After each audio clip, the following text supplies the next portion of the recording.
తుక్కుగూడలో bumper offer 3,75,00,000 G+2 4 BHK villa కొనండి. నెలకు 1,00,000 rent guarantee. Terms and conditions apply. Sir కాదు, ఇప్పుడు పాలిటిక్స్ కి పెద్ద తేడా లేదు. ఇక్కడ అన్ని అవే ఉంటాయని మీకు తెలియదా? ఎందుకంటే వ్యవస్థలో జరిగే లూప్ హోల్స్ మొత్తం తెలిసేది అడ్వకేట్లకే. అంటే ఇన్ని రకాలుగా మ్యానిపులేషన్ చేయొచ్చా అనేది తెలిసేది అడ్వకేట్ మాత్రమే. ఇన్ని రకాల బాధలు ఉంటాయి, సుఖాలు ఉంటాయి, డబ్బు సంపాదించవచ్చు, డబ్బు పోగొట్టుకోవచ్చు, అన్ని రకాల వ్యవస్థల గురించి మీకు బాగా తెలుసు. ఈ వ్యవస్థలో కూడా ఇలా ఉంటుందని తెలిసి కూడా మీరు నాకు అక్కడికి వెళ్ళిన తర్వాతే ఇలా ఉంటుంది అని తెలిసింది, బయట వాళ్ళు వీళ్ళు అంటుంటే వింటమే కానీ అని ఒక చిన్న కామెంట్ చేశారు కదా. కరెక్ట్. అది కొంచెం కామెడీ అనిపించలేదు సార్? మీరు నిజంగా చెప్పండి. ఇప్పుడు మీరు అన్నారు పాలిటిక్స్ అన్నారు కదా. ఇప్పుడు ప్రభుత్వం వేరు, ప్రతిపక్షం వేరు, పాలిటిక్స్ వేరు. ఇప్పుడు నేను చెప్పేది ఏంటంటే, ఇప్పుడు పాలిటిక్స్ నడిచింది, నేను అపోజిషన్లో ఉన్నాను, టీడీపీలో ఉన్నాను. టీడీపీలో ఉన్నప్పుడు నేను చంద్రబాబు నాయుడు గారికి, మా సార్కి చాలా దగ్గరగా ఉండేవాడిని. ఆయనకు నన్ను ఎట్లా దూరం చేయాలని చెప్పి చాలా మంది ప్రయత్నించారు. ఓకే. కొంతమంది లేనిపోని లోకేష్ గారికి అయితే మెసేజ్లు పెట్టారు, నా మీద క్యాస్ట్ ఈక్వేషన్ లో మెసేజ్లు పెట్టారు. ఓపెన్ రెడ్డేనా ఈ అబ్బాయి అట్లా మీరు ఏందో చాలా నమ్మి చాలా దగ్గరికి తీసుకున్నారు, ఇంకా దగ్గరికి తీసుకున్నారు. పెద్ద ఆయనకు పెట్టారు, చిన్న ఆయనకు పెట్టారు, కలిసినప్పుడు చెప్పారు. అవన్నీ ఓవర్కమ్ చేశాను. ఓకే. అవన్నీ ఎలా ఓవర్కమ్ అవుతాయంటే, over a period of time మనం చేసే పని, నిబద్ధత, వీటన్నిటి మీరు తెలిసిపోద్ది వాళ్ళకు కూడా. అవునవును, కరెక్ట్. డెఫినెట్ గా. బట్ అలాంటి పాలిటిక్స్ ఎదుర్కొన్నాను. మీరు అన్నారు చూసి, అవన్నీ తెలియదంటే తెలుసు, దిగాను. నేను అనుకున్నట్టుగానే వచ్చినవి ఓవర్కమ్ చేశాను. అందరు చేయలేదు టీడీపీలో. కొంతమంది టీడీపీలో ఉన్న వాళ్ళు చేశారు, కొంతమంది వేరే పార్టీలో ఉండి కూడా చేశారు. ఇక్కడ మనం ఎదుగుతున్నామని చెప్పేసి. సో వాటిని ఓవర్కమ్ చేశాను. అది అసలు ఎక్కడ కూడా నేను అసలు ఏ రోజు బాధపడలేదు, అండ్ ఏ రోజు నేను సమస్య కూడా ఫీల్ అవ్వలేదు. అన్ని ఓవర్కమ్ చేశాను. ఇక్కడ వచ్చింది నేను ఏంటంటే ప్రభుత్వంలోకి. ఇక్కడ వ్యవస్థలో నేను పని చేయాల్సిన టైం ఇది. ప్రభుత్వం అంటే కూడా వాళ్ళే కదా సార్. నేనంటే చిన్న గ్యాప్ ఉంది. ప్రాంతీయ పార్టీ కదా. ప్రాంతీయ పార్టీ అయినా జాతీయ పార్టీ అయినా సరే, చిన్న డిఫరెన్స్ గమనించాల్సిందంటే, ప్రభుత్వానికి పార్టీకి చిన్న తేడా ఉంది. నేనేమంటే పాలిటిక్స్ పదవిలో కూడా ఉన్నాయి. నాకు పదవిలోకి వచ్చిన తర్వాత కూడా నా మీద ఒక కన్ను వేయండి, వైసీపీ వాళ్ళకి చేస్తాడేమి, ఇతను ఫేవర్ చేస్తాడేమో అని చెప్పేసి అది కూడా లేదు. అవి అన్ని ఓవర్కమ్ చేసాం. బట్ నేనేమంటే ఇక్కడ నేను చెప్పేది ఎఫిషియన్సీ గురించి చెప్తున్నాను. అక్కడ అడ్డుపడింది మాతో పాటు ఉన్న లీడర్స్, ఇంకొకళ్ళు కాదు, అధికారులు అంటాను నేను చెప్పేసి. అక్కడ ప్రాబ్లం వస్తుంది. మీకు చిన్న డిఫరెన్స్ ఉందంట. అక్కడ అధికారులు సహకరించినంత వరకు మనం ఏమి చేయలేము అనేది నా ఉద్దేశం. ఇప్పుడు ప్రగాఢంగా నమ్ముతున్నాను. మామూలుగా ఒక ప్రజాప్రతినిధి, ఒక అధికారి, ఓకే, అంటే క్యాస్ట్ల మీద కామనే. ఈ పార్టీలో ఉన్న వాళ్ళు ఆ పార్టీలో ఉన్న చెప్తుంటే ఇవన్నీ మన రాష్ట్రంలో చెప్పేది ఉంది. కులాల పంచాయతీ లేకుండా మనం మాట్లాడలేము. కాకపోతే అది ఏ మాటకు ఆ మాట చెప్పాలి. ఓపెన్ చెప్తున్నాను, టీడీపీలో బయటికి వినిపించేది ఒకటి, లోపల ఉండేది ఒకటి. అంటే లోపల మీరు అనుకున్నంత బయటకు ఆ కులాల పంచాయతీ లేదు. ముద్రలు అంటవా వేస్తాను నేను. ఈరోజు బయటకు వచ్చిన తర్వాత కూడా కొన్ని బ్లేమ్ చేయకూడదు. ఎందుకంటే ఈరోజు ఆ పంచాయతీ ఉంటే చాలామంది ఈరోజు ప్రముఖ స్థానాల్లో వేరు కమ్యూనిటీ, రెడ్డి అని కదా, వేరు కమ్యూనిటీ వాళ్ళు కూడా ఉన్నారు కదా మంచి స్థానాల్లో. సో అది రాంగ్. అది నేను చెప్పేది ఏంటంటే పర్ఫార్మెన్స్ ఇష్యూ మీద, పనితనం మీద ఈరోజు అధికారులు వచ్చేసరికి మంత్రులకు కూడా అధికారులు పలకట్లేదు. సెక్రటరీలు మంత్రి ఛాంబర్కి రారు. అది ప్రాంతీయ పార్టీ, జాతీయ పార్టీ పక్కన పెడితే ఆ గ్యాప్ ఉందంటాను. ఒక మంత్రి దగ్గరికి సెక్రటరీ రాకపోతే పనులు ఎట్లా అవుతాయి? ఓకే, ఎందుకు రారు? నీ డ్యూటీ అది కదా నేను అనేది. ఇప్పుడు చంద్రబాబు నాయుడు గారు ముఖ్యమంత్రి కొన్ని మంత్రులకు ర్యాంకింగ్ ఇస్తున్నాడు. ఈ మధ్య చూస్తే వీళ్ళ దగ్గర ఫైల్స్ త్వరగా క్లియర్ అవుతున్నాయి, వీళ్ళ దగ్గర కావట్లేదని. ఓకే, అసలు మంత్రులు ఫాస్ట్గా చేయాలన్నా స్లోగా చేయాలన్నా ముందు అధికారులు సహకరించాలి కదా. ఆ ఏరియాను వదిలిపెట్టేసి వీళ్ళకి ర్యాంకింగ్లు ఇస్తే లాభం ఏంటంటే నా ఉద్దేశం. అవును, వాళ్ళ కరెక్ట్గా ఇన్స్ట్రక్షన్స్ వెళ్తే మీరు మంత్రికి పలకాలి, వెళ్ళి మంత్రి గారితో కూర్చోండి, ఛాంబర్లో డిస్కస్ చేయండి, ఎక్స్ప్లిటేట్ చేయండి, ముఖ్యమైన అంశాలను త్వరగా చేయండి. కొన్ని మానిటరీగా, నాన్ మానిటరీ నిర్ణయాలు ఉంటాయి, డెసిషన్స్. అట్లీస్ట్ నాన్ మానిటరీ, డబ్బులు ఇన్వాల్వ్మెంట్ లేని నిర్ణయాలను కూడా సంవత్సరాల తరబడి నానుస్తున్నారు. వాట్ ఈస్ ద యూజ్ అంటున్నాను నేను. ర్యాంకింగ్ ఇవ్వడం అంటే అది అబద్ధం అంటాను నేను అనేది. ఎగ్జాక్ట్లీ. కానీ ఇప్పుడు రాజకీయాలలో రెండు పనుల కోసం ఎవడైనా, ఒకటి పవర్ని ఎంజాయ్ చేయడానికి, లేకపోతే పవర్ని అనుభవించడానికి, లేకపోతే పనులు చేయించుకోవడానికి, ఇంకొకటి పని చేయడానికి. వీళ్ళిద్దరే ఉంటారు రాజకీయాలలో. మీరు నేను ఫస్ట్ కాదన్నారు, రెండోది అన్నారు. ఏ విషయంలో అంటే విభేదాలు వచ్చి ఇంత పెద్ద డిసిషన్ తీసుకున్నారు? రాజీనామా అనేది 4 అక్షరాలే, కానీ అది జీవితాంతం మన మీద, లేకపోతే ప్రజల మీద, నాయకుల మీద ఇంపాక్ట్ చూపించే ఒక లెటర్ అది. కరెక్ట్. ఎందుకు అంత డిసిషన్ తీసుకున్నారు? ఓన్లీ నో చెప్పారనే కారణం అంటే నేను నమ్మను, ప్రజలు నమ్మరు. ఏదో బలమైన కారణం ఉండే ఉంటుంది. అదే మీరు అనుకున్న మాట వాస్తవం. ఏదో బలమైనది ఉంది, ఏదో లోపల జరిగింది అనుకున్నారు, కానీ అదైతే కానే కాదు. అంటే ఒక్కొక్క వ్యక్తికి ఒక్కొక్క మనస్తత్వం ఉంటుంది. నాది ఆ మనస్తత్వము. నేనేంటంటే స్పీడ్గా చేయాలని మనస్తత్వం అనేది. నేను ఆల్రెడీ మా ముఖ్యమంత్రి గారి దగ్గర కూడా, మా సార్ దగ్గర కూడా వెళ్ళి చెప్పారు, ఓకే సార్ ఇట్లా ఉన్నది, అడుగు అడుగును అడ్డుపడుతున్నారు, ఏది ముందుకెళ్ళట్లేదంటే ఆయన కూడా ఏమన్నారంటే నేను చెప్తాను మీరు వెళ్ళి కూర్చొని చేసుకోండి, ఇలానే ఉంటుంది కొంచెం అటు ఇటుగా అన్నాడు అనమాట. సో ముఖ్యమంత్రి గారు ఆ మాట అనలేక ఇంకా నాకు బరస్ట్ అయ్యారా?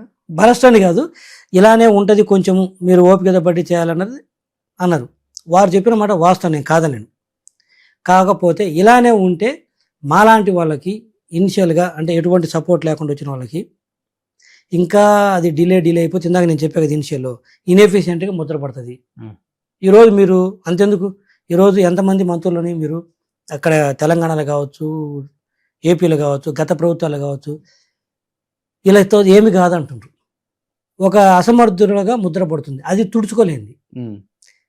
అక్కడ ఉండి ఒకటి అసమర్థుడు అనిపించుకుంటారు, కొంత పరిధి తర్వాత అవినీతి పీడు అనిపించుకుంటారు. ఓకే, తినకపోయినా. Okay, correct. చేసినా చేయకపోయినా అసమర్థుడు అవుతుండ్రు, తినకపోయినా కూడా అవినీతి పీడు అవుతుండ్రు. అవసరమా మనకి? కానీ ఒక బాధ అయితే ఉంటుంది కదా, అంటే ఐఏఎస్ వ్యవస్థలని అంటే చీఫ్ మినిస్టర్ లాంటి క్యాండిడేట్లు కూడా సమర్థిస్తున్నారు, నాయకులకి అంత వాల్యూ ఇవ్వట్లేదు, లేకపోతే మీలాంటి గొప్ప ఇప్పుడు అడ్వకేట్ కాబట్టి డెఫినెట్గా అది ఉంటుంది, నేను చెప్తే ఎందుకు జరగదు, మంచి పని కోసమే కదా నేను. కరెక్ట్.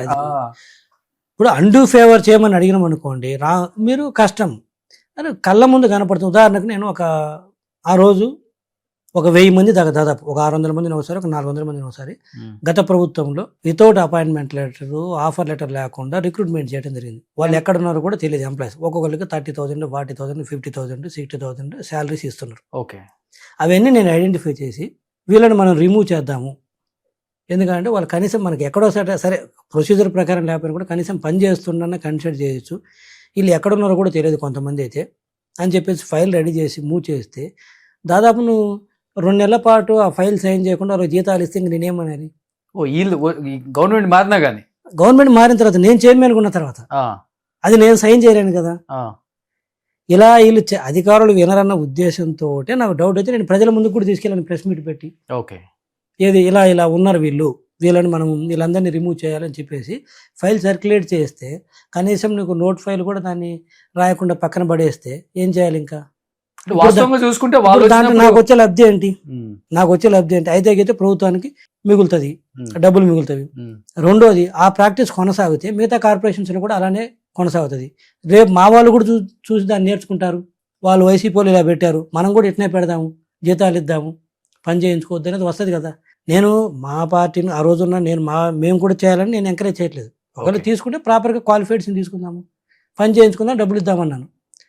అక్కడ వాళ్ళని తీసుకోరు, ఇక్కడ ఉన్న వాళ్ళని పంపరు, ఇంకా ఏమని చెప్పండి. నెలకి ఎన్ని కోట్లు అట్లా ఎంప్లాయీస్ లేకుండా జీతాలు పోతున్నాయి సార్ వాళ్ళ అకౌంట్లకి?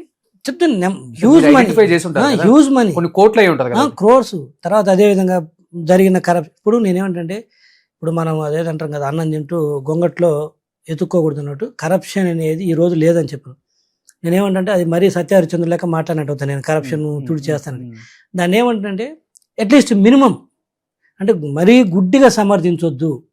ఇప్పుడు ఒక 100 రూపాయలు ఇస్తుంటే ఒక 60 రూపీస్ అన్నా పని చేయాలి కదా అంటాను. 100 రూపాయలు ఇస్తుంటే 60 రూపాయలన్నా పని చేయాలి కదా అంటాను.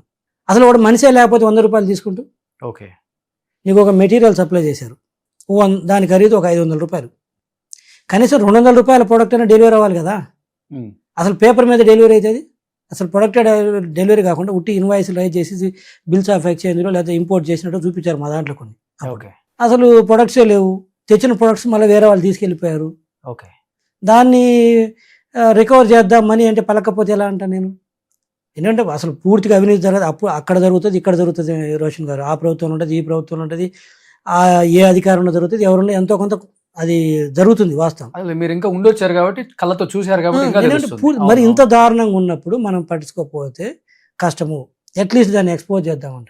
అంటే ఇప్పుడు మీరు చెప్పేదాన్ని బట్టి సార్ ప్రజలకైతే ఒకటి క్లియర్గా తెలుసు, వాళ్ళు వచ్చినప్పుడు వీళ్ళని కాపాడుకుంటారు, వీళ్ళు వచ్చినప్పుడు వాళ్ళని కాపాడుకుంటారు, రాజకీయాల్లో కామన్ అని అర్థమైపోయింది. కానీ వాళ్ళు వచ్చినా వీళ్ళు వచ్చినా ఇద్దరు సమానంగా దోచుకుంటారనేది ఇప్పుడు మీరు క్లియర్గా చెప్తున్నారు. ఇప్పుడు శాలరీస్ వాళ్ళ హయాం నుంచి జరుగుతుంది కదా, ఇది ఫైబర్ నెట్లో గౌతమ్ రెడ్డి గారు ఉన్నారు అనుకుంటప్పుడు. అప్పటి నుంచి కోట్లు శాలరీస్, ఎంప్లాయ్ ఎక్కడ ఉంటాడో తెలియదు, పని చేయడు, ఏడో ఉంటాడు కానీ జీతం పడిద్ది. అంటే డైవర్ట్ చేస్తున్నారు ఫండ్ ని. సో నేనే ఇప్పుడు అందుకనే దోచుకోవడం అనే పదం నిజంగా రాష్ట్రాలు బాగుపడమంటే ఏం బాగుపడతాయి సార్? నేను జరుగుతుంది ఆ. అది అసలు జరగలేదని చెప్పిన ఎవరున్నా కూడా జరుగుతుంది. ఇది అసలు ఈ ఇక్కడ అది ఏపీలో వైసీపీ టీడీపీ లేకపోతే తెలంగాణలో బీఆర్ఎస్ కాంగ్రెస్ లేకపోతే నేషనల్ లెవెల్లో బీజేపీ కాంగ్రెస్ అని కాదు. ఉమ్. బట్ నేనేమంటే అవాయిడ్ చేయలేనప్పుడు అట్లీస్ట్ మినిమైజ్ చేయాలంటాను. అందుకే కంప్లీట్ గా రాజకీయాల నుంచి వైదొలిగారు. అది ఒక ఆస్పెక్ట్. ఆ. నేనేం దాన్ని మొత్తం అరికట్టాలని కాదు. ఉమ్. నా ఉద్దేశం నేను ఇందా చెప్పే కదా, ఈ 2 ముద్రలు అనవసరంగా నా మీద పడుతుంది. ఒకటి అసమర్థుడు, 2 అవినీతి పడుతుంది, గ్యారంటీగా పడుతుంది. ఉమ్. ఈ రోజు రాష్ట్రంలో ప్రజాప్రతినిధులు, రాజకీయ నాయకులు, అధికారంలో ఉండేవారు చాలా మంది మంచివాళ్ళు ఉన్నారు. మీకు తెలుసు రోషన్ గారు చాలా దగ్గరగా చాలా మంది రాజకీయ నాయకులు చూశారు. బయట వాళ్ళ మీద ఉండే ముద్ర ఏమో చాలా దుర్మార్గుడు, అవినీతి పడి ఉంటుంది. ఉమ్. కానీ లోపల పోయి వాళ్ళతో మాట్లాడితేనేమో చాలా వాళ్ళ- సాఫ్ట్. చాలా సాఫ్ట్, అవును. చాలా వరకు అంటే 100% చెప్పిన చాలా వరకు వాళ్ళు నిజాయితీగా ఉంటారు. అవును. కానీ బయట వాళ్ళ మీద ఉండే ముద్ర వేరేగా ఉంటుంది. అదే బయటికి చాలా నిజాయితీ పడుగా ప్రొజెక్ట్ అవుతూ కూడా మంచోడుకుంటూ ఆడికి పోయి చూస్తే 100,000 కోట్లు ఉంటుంది. అవును. ఉదాహరణకు పిల్లి సుభాష్ చంద్రబోస్ గారు ఉన్నారు, ఉమ్. ఏ పార్టీ అన్నా కానీ. ఆ, ఈ రోజు కూడా ఆయన మీద మనం మర్చేయలేం. అవును. అంటే ఈ రాజకీయాల్లో కూడా అంత నిజాయితీ పడుకున్న వ్యక్తి ఎక్కడ ఉంటారు? అవును. కొంతమంది ఉన్నారు. ఓకే. సరే ఆయన వైసీపీలో ఉండొచ్చు, అది వేరే విషయం. ఏ పార్టీలో ఉంటే ఉంది? ఉమ్. అట్లా మీరు టీడీపీలో ఎవరు అనిపించలేదా మీకు? ఉన్నారు, ఎందుకు లేరు? మంచి వాళ్ళు ఉన్నారు. ఒకళ్ళు ఇద్దరు పేర్లు ఎవరి పేర్లు చెప్పగలరు? ఇప్పుడు అదేదంటారు, పెద్ద కోడలు మంచిదని అంటే చిన్న కోడలు చెడ్డదన్నట్టు అవుతుంది. ఇప్పుడు ఆయన ఇప్పుడు ఏంటంటే కొంచెం యాక్టివ్గా లేడు కాబట్టి ఆయన పేరు నేను చెప్పాను. ఆ. టీడీపీలో ఉన్నారు, వైసీపీలో ఉన్నారు, ఉమ్. అన్ని పార్టీల్లో ఉన్నారు. అన్ని పార్టీలు చాలా మంచి వాళ్ళుగా ప్రొజెక్ట్ అవుతూ చాలా దుర్మార్గంగా ఉన్న వాళ్ళు ఉన్నారు. ఉమ్. చాలా బయటికి 1000 కోట్ల అవినీతి చేస్తున్నారన్న వాళ్ళు లోపల చూస్తే చిరిగిన బనీలు వేసుకొని పైన తెల్ల చొక్కాలు వేసుకొని తిరిగే వాళ్ళు ఉన్నారు. ఉమ్. ఇద్దరిని చూసి వచ్చారు. ఇద్దరిని చూసి వచ్చారు. ఆ? తులసిరెడ్డి గారు ఉన్నారు, మా ఉమ్. సార్. ఆయన కూడా నేను కాంగ్రెస్లో ఉన్నప్పుడు ఆయనతో ఉన్నాను నేను ఎక్కువగా.